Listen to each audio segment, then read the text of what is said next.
Okay, so now we look perhaps for the last time this year, I don't know yet, depends on the market. We look at the S&P 500. So yesterday we had this big green candle with the FOMC and with the Dixie USD that was weakening. So as I say to some members in the chat room, it's more a USD weakening move than a real stock uh, move, in my opinion. So what do we have? Well, we have exactly the same that we have seen today in the other video we did this morning.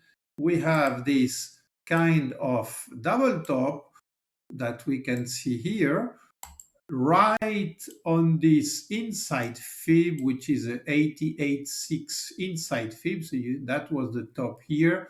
We went down, we came up, we have a double top, accumulation of money. You see, we have had some accumulation. So that could very well be, as I already said many times, that this big area here looks to me as a real big accumulation of money. And smart money, in my opinion, is accumulating position here before a big drop we are waiting for since this first drop we had there. We had another bounce. We came above these new all-time highs. We went up to this 138 to nearly 138 to fib extension.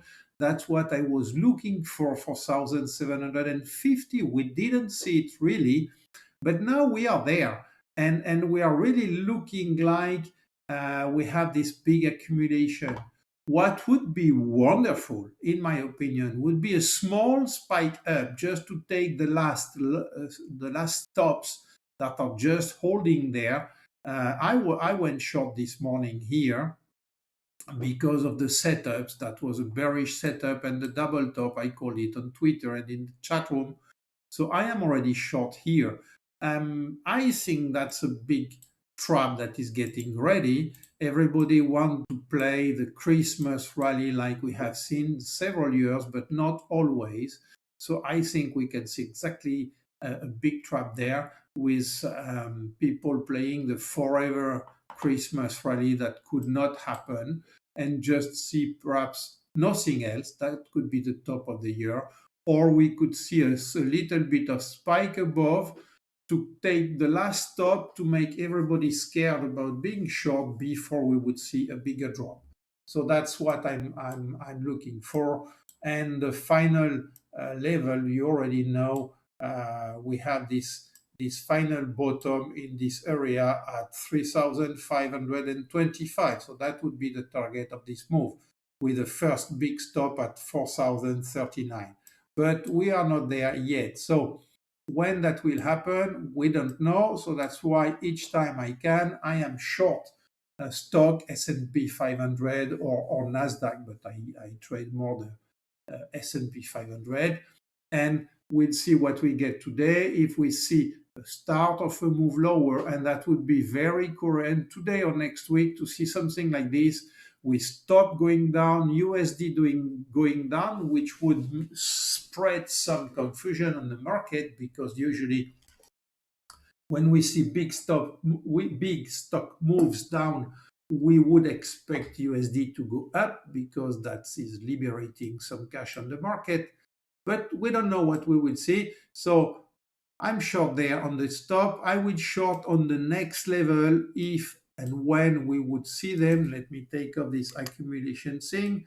So the next important level for the stock, the S&P 500 move, are here.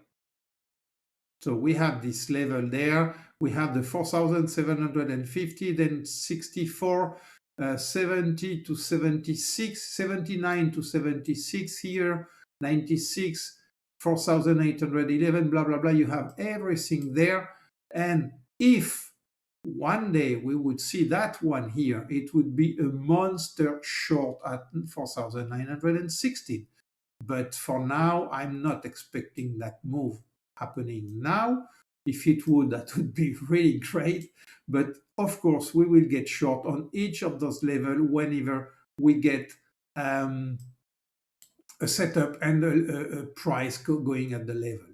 The reason why, if we look at the uh, S&P 500 on the other chart, this is the other chart I am using for the S&P 500. So we have here our setup that is telling us when to enter or not. You see, this morning I started to went short because we have a short setup and we have this double top, this night double top here with this level. So that's why I started to get short.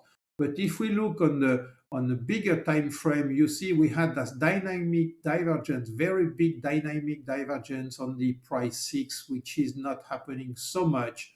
And that's really a bearish signal. At the same time, if we look to this indicator, it's a multi-time frame MFI. So we have daily 4 hours, 1 hour and 15 minutes. This morning we had this 1 hour extremes with 15 minutes. That's why I went short. But more important of all of them is this one on the daily. You see this trend line. You see this. This is an experimental thing I'm doing with the 21 EMA inside the MFI. But in many occasions, we see that it works. So we have here this area of confluence there with this trend line that is coming back here right around the 50 level area, the mid level area that has been holding the price. If we draw it here, sorry, if we draw that 50%, that 50 level here, you see we are right there now. We sometimes go a little bit up because that's intraday, so we could very well come back on the daily close. You see, this is yesterday, this is today candle coming, trying to flirt with this trend line, with this EMA and everything we have there. So that's the overall view we have. We do not have the 4 hour with us yet. So perhaps if we have another push, we could see everything getting aligned and having this move on the downside for us.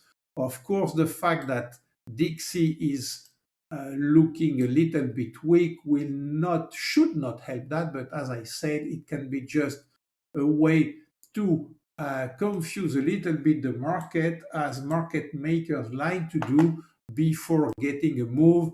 They like people to be completely confused and one-sided, which is the case here, especially with the Christmas forever rally that everybody is looking at.